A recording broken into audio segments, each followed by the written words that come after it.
Good morning, everybody. Scott with Schmidt Samber Ranch. Been to town this morning. Got my drink. And I have diesel and diesel exhaust fluid in the back. We've got a plan this morning to do some disking. It's that time of year. And we've got to check all the fluids in the tractor. Put diesel in it, diesel exhaust fluid's a little bit low in it, check the oil. And we gotta unhook the box blade, hook up the disc, and get in the tractor, turn on the radio, and do some disking. I'll take you guys along. Let's get started. Gotta unhook this. And get up in here and get started. Get it started, and then we gotta fill those two up.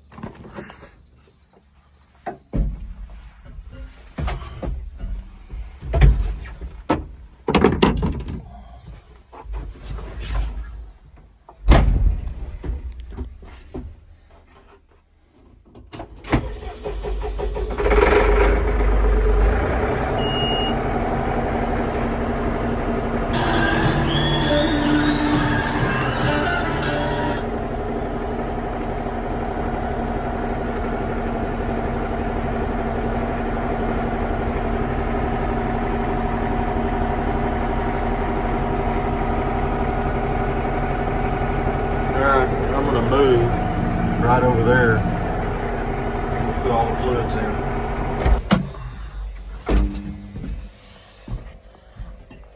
All right, I just went to town this morning with just got 5 gallons of diesel. I have a little diesel tank, but my fueling trailer has a flat. So, and we're not going to do all that much disking. We got a few acres, so 5 gallons will get us. Diesel exhaust fluid goes in here, and diesel in here. Then we'll come around here.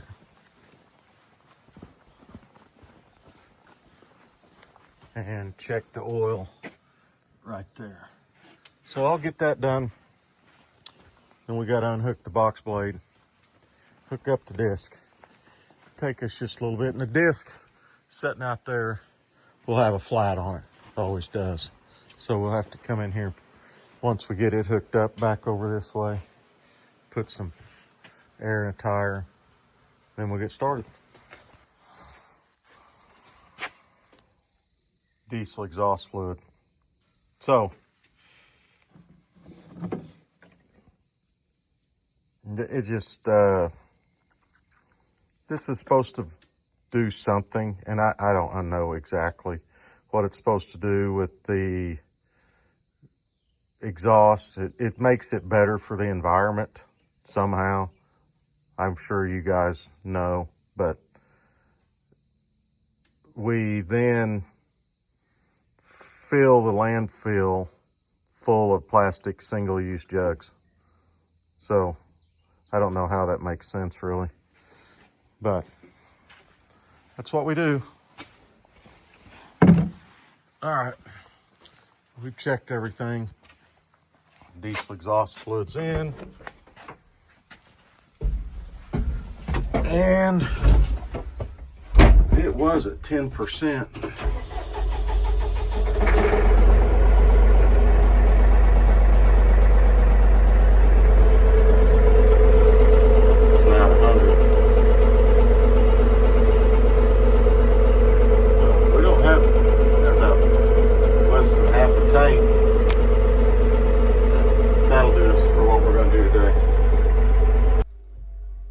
So we're out here at the field. I wanted to show you what we're going to disc up. Right along there, there's a line you can see. And then around to these trees. And then back down this fence line right here. Camera was focusing on my finger, but That's what we're gonna do. You can see that line between the dark green and the light green right through there and over to those trees. It's only a couple acres. It won't, I mean, it'll take us an hour or so, but I am not going to disc this up again because what I'm gonna plant out here, and I might probably let volunteer grow out here too, because if you see right here, all this green right through here, that's all volunteer rye. And this taller stuff's crabgrass. It'll die when it gets cold out.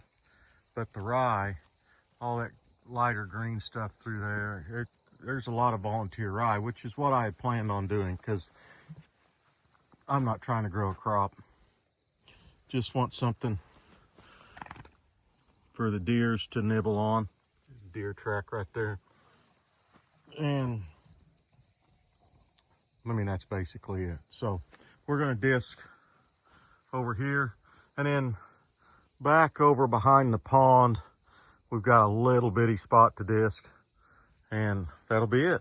So I'll show you what it looks like when we're done.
Well, it disc up pretty good.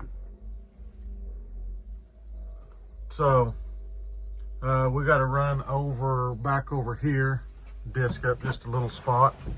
But one of the things, I'm going to see how much volunteer we get to come up out here. We'll know in a week or so. But one of the things to be concerned about with a little spot like this in this time of year is if you guys can see all these grasshoppers in here, what they will do, see them on this?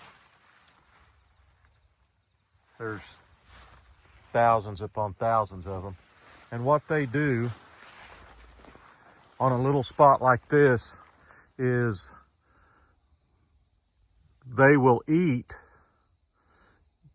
out about 2 rounds, because every night grasshoppers come back to these weeds and they crawl up to the top of them like that. So they don't spend the night out here. So they come out about this far, 2 rounds or so, and they will eat everything green in there.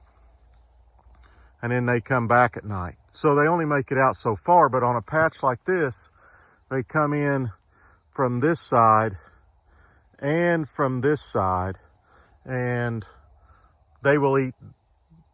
They've eaten this whole patch before. So I'll wait and see. There will be some volunteer come up in here. And I also like to plant some turnips in with the rye. So we will see how much damage these grasshoppers do. And the last part of September, when the grasshoppers start to slow down, we may have to replant this, you know, so we'll see. But look, they're just, you can see them. And that's what they do. They come back and crawl up here every night. So, all right, we're gonna run over there to the other side of the pond and disc. It's just a little spot. See what we do after that.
Well, disking is done for today.